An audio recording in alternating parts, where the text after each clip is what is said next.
Hi guys, welcome back to my channel. My name is Theodosia. If you're new here, welcome. I don't know, I feel weird because anytime I do my video, I'm always alone. So now someone is looking at. I feel and you guys can't see her, but welcome guys. If this is your first time, my name is Theodosia. I'm a Nigerian content creator living in Mauritius. And if this is not your first time, let's get right into this video.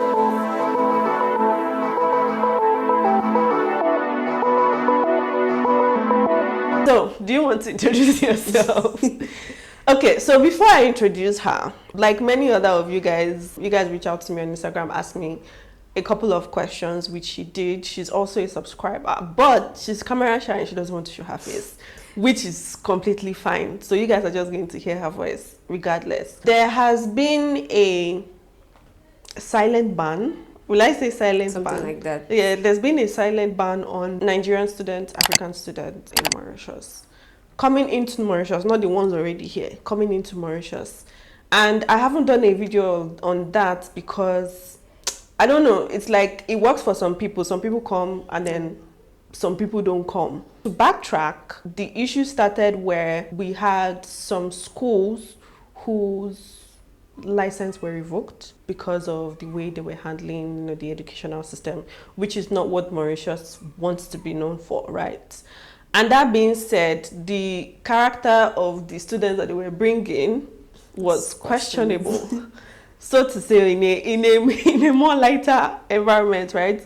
It's questionable, and you wouldn't want to be in a situation where you pay for fees and you don't get the quality of education that you're looking for, or you do not even get a certificate, or you don't even go to school in general, right? And I know that people were doing that so that they could, stay here, but now it's even more controlled. They want to make sure that if you're coming in as a student, you're really coming in as a student.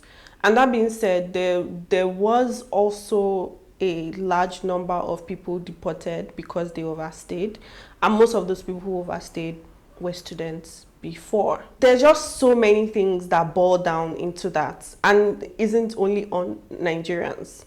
So she wasn't able to get her permit. Right now we were doing classes online for a while. Yeah, but then I stopped. Honestly. So do you want to walk me through the process of when you applied, when you got your admission, what the process was like, if you used an agent? Did you use an agent? Yeah, I did use an agent. Okay.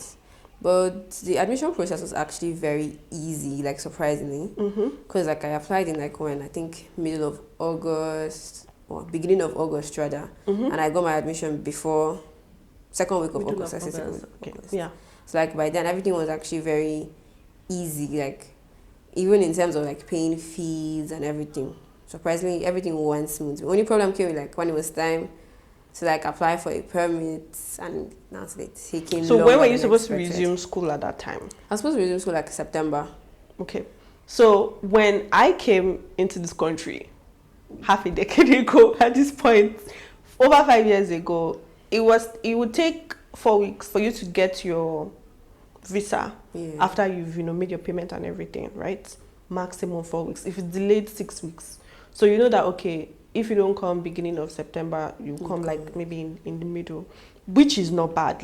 That time frame was usually standard, right? And I mean, then there were still a lot of African students coming into Mauritius. But then I don't know why there started to be that delay, right? So you started taking more than 1 month, which is 4 weeks, more than sometimes 2 months, right? And it's not necessarily because more schools came in. I really do not know why, because I don't used to work in the government sector, but there was that delay. So usually my advice would be, if you'd want to come, you should start the process a little bit earlier. So maybe June, July, so that if you pay in July, by September, which is 4 weeks, you would have gotten your visa. But now even that June, July is too close. It's too close. You have to have applied January. Yeah, literally, if you want to come in September batch, so you have to apply January. Why Mauritius? Honestly, it was because it was more of a second option, like a plan B. I originally wanted to go to the UK, but then I also had like issues with like same visa thing, Yeah. like lack of time running around. So I was like, let me go to like here, same thing, same certificates, but like, you know, Right. more second option. Honestly, I didn't even know like about the school here or Yeah. anything. It was more like trying to find like different options. I was like, you know what, here sounds like a more safer choice. I honestly thought that, oh, since in Africa, everything will be like fast, and I was like, get. Apparently I was proved wrong. Very, very wrong. Okay, so the school told you could do online classes. Yeah, for the meanwhile. And they were like, it wasn't like, I would say they even told me. They were more like that I should like take the recording online. Sometimes they would give me like a Zoom link to join classes. Other times they wouldn't. Because it wasn't for every course, like every module I was doing. It's like only like I got like a Zoom link for like only 2 modules. And it was kind of difficult, like actually with the time difference, catching up with classes by like 6 a.m. Nigerian time, 5 a.m. Yeah. No, that was like too much. So at the end of the day, I stopped doing online classes. Yeah, because I think you were telling me that you wanted to stop doing online classes. And I'm like, you have to continue doing it. Except, so then they told you to defer. Yeah, as at, I think that was in October. No, sorry, that was like ending of October, beginning of November. That's when I was now told to defer to like February. Yes, I That's when remember I was that. told to defer to February because apparently like the government wasn't issuing visas at that time to anyone. So they were like, we were told to like defer to February and everything. And like they were telling us like maybe like in a few weeks time, like maybe by December. They kept saying in a few weeks time. In a few weeks time that we were going to receive our visas and all that. We just had to wait for a while. And then her school isn't one of those schools that were supposedly banned, right? The school has like, it's one of the top schools in Mauritius. So for a school of, will I say, that caliber, to even be having that kind of problem, you can imagine what smaller schools in Mauritius would be going through. So did you defer? That's the question. I did. I did defer to February, and then I waited for like November to December period before the school closed for the Christmas break, and I still hadn't gotten anything from it. And when I emailed the school, they just gave like vague answers. We're working on it. Hold on. So I did hold on till the next year, and like by that time I had actually lost hope because it was already January. Because I think you were saying, oh, you if you could, you know. I suppose I was telling you that I had given up on it. Yeah, you had given up on it. You wanted to collect your money back. Yes, get your refund back. Yes. And I was like, why are you doing that? Just wait. Because it was actually looking like there was no hope. Like at some point, the school was not even replying to emails anymore. I think they were tired of answering questions. Yeah. So yes, that was it. So we just left it aside. And then finally got to like ending of January, like third week, that was like around 22nd period, 20th, 22nd. That's when they now finally sent the permits. And they didn't even give us like a heads up. It just came and they're like, you have to be on or before the 15th of February. So it was like 3 weeks to prepare. That was like... So the permits you get is kind of like an entry permit. Yes. Right? It's an entry permit and you have a validity to be able to, when you get that permit, to be able to use that to enter the country. So if you get that permit and you say, oh, I don't want to come in until like 3 months or 6 months, it's not going to work. They'll probably have to issue another one for you. So which is why they have like, you know, they give them that time, and you were supposed to be in country on the 15th of January. Then when you come in, you would now have to wait for your actual permit. Oh, you don't apply? You don't apply. They will give you. They will give you. That I know used to take 3 months. Yeah. 3 months. It takes 3 months. So a friend of mine told me that sometimes you might get it before. I hope. Because you know the thing is they do it batch by batch. Right? So depending on when you come, if they've submitted that batch, then you probably get it earlier. If you come like later than they submitted the first batch, then you get yours later. later. Because a friend of mine told me that they got theirs within 3 months. Yeah. But then again, they were not Nigerian. So yeah. I know I got mine within 3 months. That was like, that was like ages ago, but I also know people who have been here recently that got theirs within 3 months. It's just how the system sort of fluctuates sometimes and doesn't fluctuate, and sometimes they're efficient, sometimes they're not so efficient. But the thing is, you can't open a bank account. Yeah, I can't open a bank account. There's so many limitations per se. Some landlords want to see that before they give you a house. Because, I mean, the one you enter with is like valid for 3 months. 3 months. So if you have that, they're like, okay, so where would you be? That's the mentality, right? So where will you be after that 3 months? Like, you don't have a visa. Are you going to go back? And so it looks like a short-term rental than a longer-term. So are you doing a long-term rental? Or you doing a short-term? I'm actually doing a short-term rental. Because of your visa? And I don't stay on campus. I stay off campus. I think I told you not to. Yeah, you did tell me not to. Have you seen it? Yeah, it's quite small. And expensive. Yes, for the price. Because for the price. My room is way bigger and it's almost like same. And then you don't have a kitchen inside. There's literally a common kitchen that locks at a particular time. And it's all the way outside, exactly. So all the way outside. It's very, very uncomfortable. And you're staying upstairs. Like my friend stays up, and I don't think there's an elevator. No. Yeah, there's none. Stairs. Yeah. Stairs all the way, and she would stay up, and then for her to get like to the kitchen, she would go. So down. Imagine like you want to cook now, you have to take all your food and your pots, everything. That's not actually what I do now, because my kitchen is not in my room. Yeah, it's outside, but like still downstairs. I stay downstairs, kitchen on the same floor, and all of that. Okay, so where were we? So you asked us to defer. You came in February, actually. February. Yeah. Okay, so you came in. Oh, they gave you the permit in January. In January, and then you came in February. You've been here like a month already. Yes. No, it's not yet a month. Almost a month. It's almost a month. It's almost a month. How has it been like? Honestly, I was expecting like a small, calm, quiet island, which it actually is. Just that I would keep on screaming, this place is expensive. And the heat, nobody told me about the heat. It's because they're in this region. Yeah, in Flick and Flack. Flick and Flack is very hot. Any coastal region is hot. Literally. And yeah, we're struggling for rain. I think that thing was a drizzle yesterday. It drizzled. It just rained yesterday for like 5 minutes, and that was it. And that was it. This morning is super sunny. So it didn't even look like it rained. Yeah. So it's really hot. That's just one downside. It's really hot. If you had come in December or January, you would hate this place. Yeah, aside from that, I feel like here is also kind of different. Like I'm used to like the fast-paced Nigerian life, and here is like slow, calm, and everything. So it's kind of weird. And also like the language thing also. Like going out to like maybe when I want to get something, or I'm trying to communicate with people at the bus, like the bus drivers and everything. Yes, that's you get used to it. I know I will.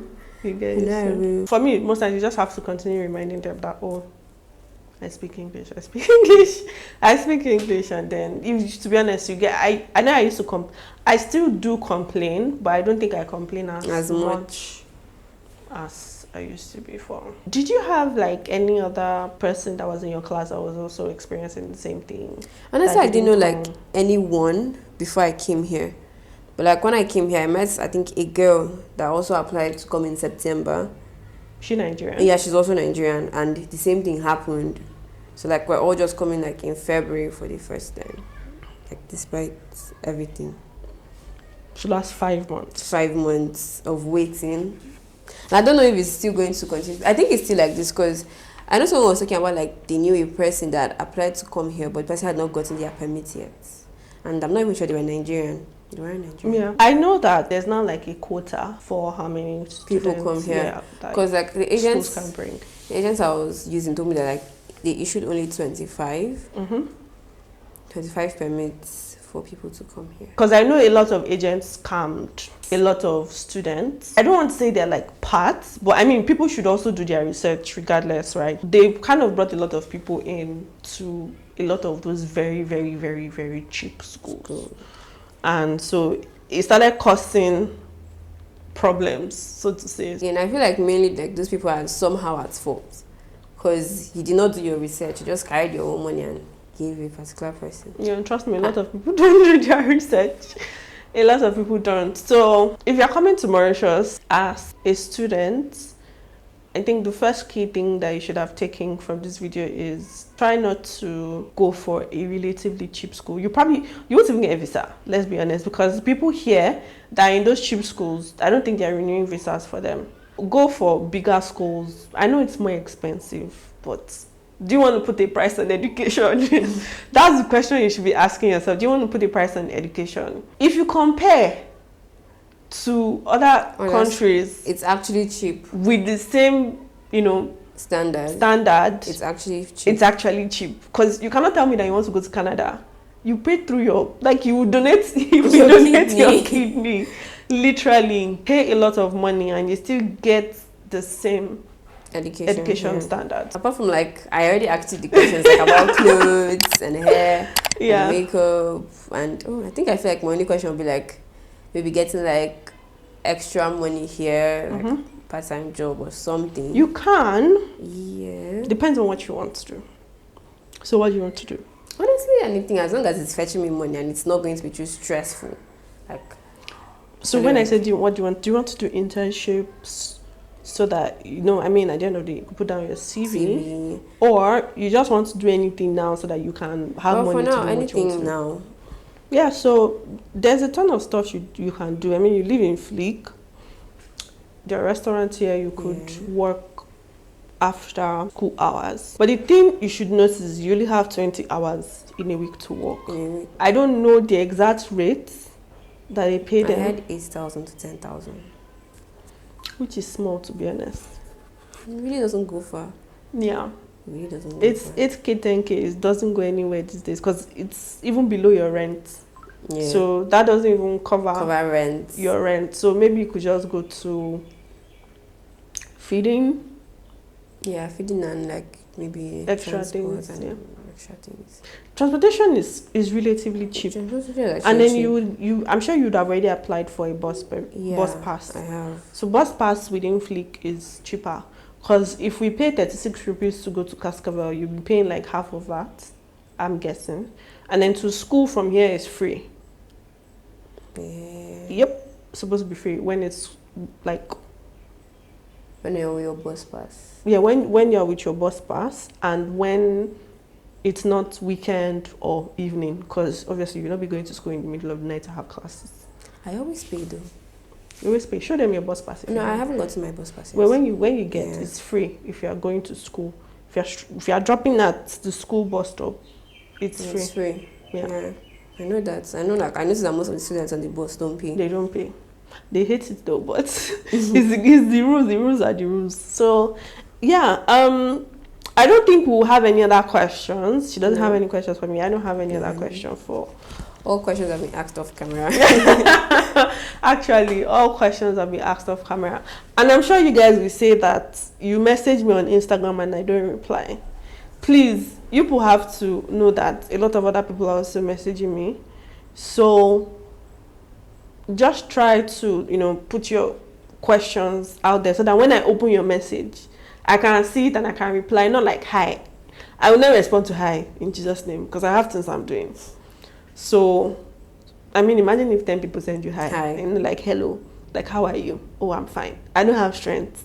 Just, shoot me an email, tell me what you want, or send me your full message. And if it's something that I can answer, it's something that I haven't treated before, that's sort of peculiar, because her question was kind of peculiar, I will be answering it.